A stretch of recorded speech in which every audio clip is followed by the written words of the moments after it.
Bonjour à tous et bienvenue de nouveau sur les tutoriels vidéo de RageConquest.com. Alors aujourd'hui, ce soir là, on va voir très rapidement et très simplement comment faire une mission de clonage technologique grâce à notre cité volante, c'est-à-dire comment cloner les technologies d'un joueur. Alors, très simple, pour la première chose, ce qu'il nous faut, c'est une cité volante Atlantis. J'en ai une ici sur ma planète mère, d'accord ?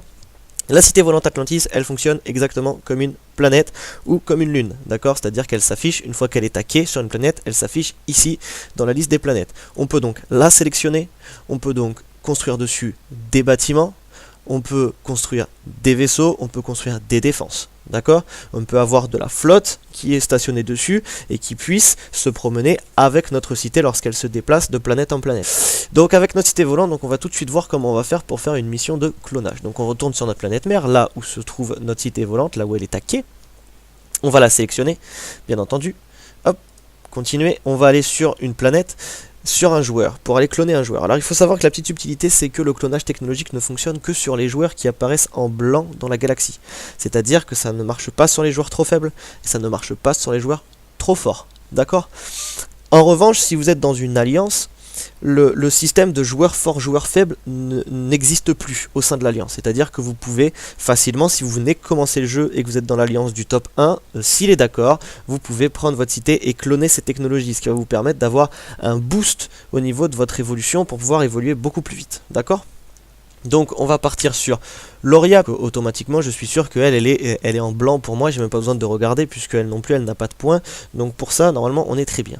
Donc je vais prendre ces coordonnées, je vise bien entendu la planète et je fais continuer. Là je vais arriver sur la page avec la mission clonage technologique. C'est très simple, je sélectionne la mission, je n'en vois rien du tout, juste la mission et regardez, ma flotte part en mission. Alors pour que ma flotte parte, il faut savoir qu'elle consomme de l'antimatière pour faire une mission de clonage technologique. Pour que ma flotte parte en stationnement d'une planète à une autre, elle va consommer uniquement du deutérium. Pour que ma flotte parte en clonage technologique d'une planète à une autre, elle va consommer de l'antimatière, elle consomme 1 million d'antimatière. Si vous n'avez pas 1 million d'antimatière en stock, votre cité ne décollera pas. Donc là notre cité est partie, donc on a une mission attaquée ici qui est sur Loria qui va nous servir tout à l'heure pour voir la phalange de capteurs, mais ce qui nous intéresse ce sont ces trois lignes là. Notre cité est partie, elle arrive chez Loria dans 54 minutes et elle y reste pendant 169 heures, c'est-à-dire qu'elle va rester en orbite sur la planète de Loria pendant 7 jours. À tout moment vous pouvez rappeler votre cité. D'accord? Ça veut simplement dire que qu'au bout de ces 7 jours, votre cité va revenir sur votre planète et donc vous allez perdre les technologies que vous êtes en train de cloner, d'accord? Puisque le clonage n'est pas définitif, le clonage est temporaire.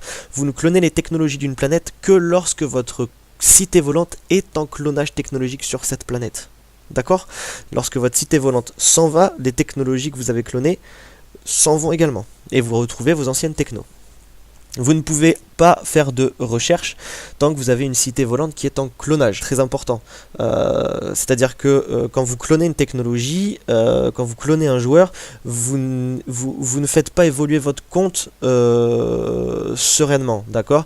Vous faites évoluer votre compte temporairement pendant le temps où vous clonez, mais par contre quand votre cité revient, vos technologies sont remises au niveau où elles étaient avant.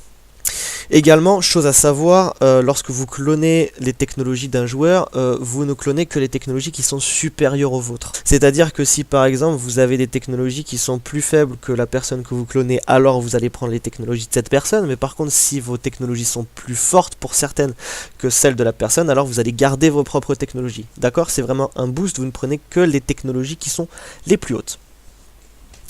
Donc voilà, donc on a vu sur notre cité qu'on pouvait avoir des bâtiments, qu'on pouvait avoir une flotte, qu'on pouvait la déplacer de planète en planète avec la mission stationnée et qu'on pouvait également faire une mission de clonage technologique. Maintenant ce qu'on va voir très rapidement, ça va être la phalange de capteurs. Oui, parce qu'il y a une phalange de capteurs sur la cité. Donc là, ma cité volante revient dans exactement 2 minutes 23, donc du coup je vais revenir dans 2 minutes 23 pour vous expliquer comment ça fonctionne. Donc notre cité volante est revenue à bon port, d'accord? Donc maintenant on va voir pour utiliser la phalange de capteurs de la cité. Donc j'ai volontairement envoyé une attaque sur Loria, d'accord, pour qu'on puisse voir quelque chose apparaître à la phalange. Donc on va aller sélectionner notre cité volante Atlantis, d'accord, et on va aller comme si on était sur une lune, on va aller dans la galaxie et on va aller sur la planète de Loria. Ici on va cliquer sur le nom de la planète, d'accord, donc je rappelle qu'on est bien sur notre site Atlantis. On va cliquer sur le nom de la planète et on va voir arriver ici la phalange de capteurs avec bien entendu notre attaque qui arrive sur Loria et notre attaque qui revient sur notre cité. Voilà. Donc cette phalange de capteurs, on rappelle que comme elle est sur la cité, elle est déplaçable, donc vous pouvez la mettre à n'importe quel endroit, sur n'importe lesquels de vos planètes, sur n'importe quelle autre planète d'un autre joueur, qui vous permet d'avoir une phalange de capteurs disponible n'importe où, n'importe quand. Très important. Donc voilà le principe de fonctionnement de la cité volante Atlantis, parce que j'en ai fait le tour. Je vais juste vous rappeler quelques petites choses qui sont très importantes à savoir, d'accord? La cité volante, elle ne se construit que dans le chantier spatial, ne cherchez pas à la faire ailleurs, c'est un vaisseau sur lequel vous pouvez construire dans le chantier spatial ici. Vous ne pouvez construire qu'une seule cité, bien entendu. Cette cité, on peut la détruire, c'est-à-dire qu'à n'importe quel moment, un joueur peut décider de tenter de détruire votre cité, exactement comme on peut détruire une lune. Donc il faut faire attention à toujours défendre sa cité. Tout ça c'est très important. Et également, dernière chose, je vous rappelle que la mission de clonage technologique consomme 1 million d'antimatière à chaque départ. Donc faites bien attention à surtout optimiser vos départs et vos retours de clonage. Voilà. Je pense que j'ai fait le tour pour cette vidéo. Je suis désolé, je l'ai enregistré un petit peu à l'arrache parce que je manque un petit peu de temps et il fallait absolument que je la développe parce que vous êtes nombreux à avoir des soucis avec cette cité volante, à avoir du mal à en trouver l'utilité. Donc maintenant vous le savez, j'espère que vous allez pouvoir l'utiliser comme il faut, j'espère que j'étais clair dans cette vidéo. Si jamais vous avez un problème, surtout n'hésitez pas à demander à Loria, à moi-même ou même à la communauté. Il y a énormément d'autres subtilités qui traînent avec cette cité volante. Je vous laisse bien entendu les découvrir par vous-même, sinon ce ne serait pas drôle. Je vous souhaite donc une bonne soirée, je vous souhaite un bon jeu sur Rage Conquest et je vous dis à très bientôt. Allez, ciao.